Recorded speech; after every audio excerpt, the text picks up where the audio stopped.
Trigonometry का एक बहुत ही अच्छा क्वेश्चन है जो कई बार आपके प्री बोर्ड्स में भी आता है और आपके बोर्ड एग्जामिनेशंस में भी आ चुका है। ये क्वेश्चन प्री बोर्ड्स में तो बहुत ही आता है, बहुत सिंपल सा क्वेश्चन है, बहुत इजी क्वेश्चन है, लेकिन बच्चों को कंफ्यूज कर देता है क्योंकि आपको इसमें जो एंगल दिया हुआ है वो एंगल आपको आपकी ट्रिग्नोमेट्री के चैप्टर में पढ़ाया ही नहीं गया है, उसकी वैल्यू के बारे में बताया ही नहीं गया है। तो यहाँ पर देखिए कैसे इस क्वेश्चन को सॉल्व करते हैं। देखिए ये क्वेश्चन में आपको दिया हुआ है कि if cos a minus b equals to this then find the value of cos 15।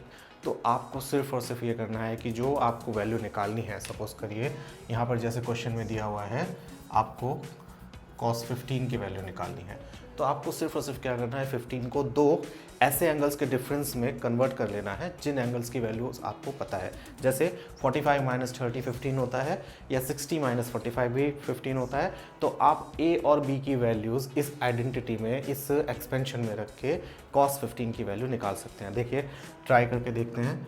तो मैंने cos 15 को लिखा 45 माइनस 30, लिख सकते हैं 45 माइनस 30 क्या होता है, 15 होता है।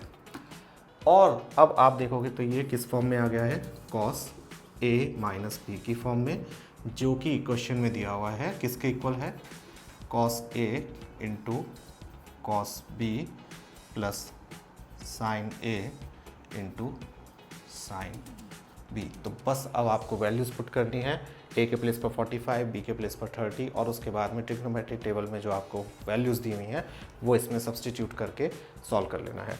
रखते हैं वैल्यू। cos a की प्लेस पर हमने रखा cos 45 into cos 30 plus sign 45 into sine 30। cos 45 की वैल्यू आपको पता है कितनी होती है, 1/√2 मल्टीप्लाइड बाय cos 30 की वैल्यू होती है √3/2 प्लस साइन 45 की वैल्यू भी 1/√2 एंड साइन 30 की वैल्यू 1/2।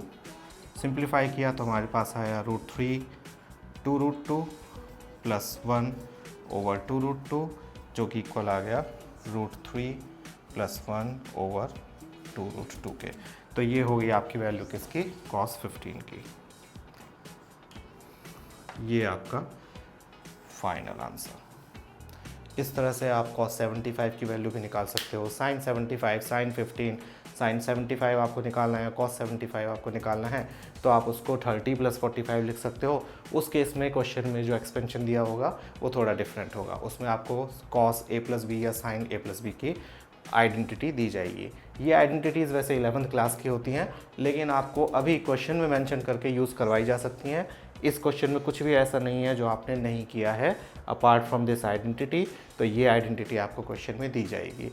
बाकी वैल्यूज़ कैसे पुट करी जाती हैं, कौन से एंगल की क्या वैल्यू होती है आपको पता है। तो बहुत ईजी क्वेश्चन है, ट्राई करके देखिए, इंपॉर्टेंट क्वेश्चन है, प्री बोर्ड में तो मोस्ट प्रोबेबली आएगा ही आएगा।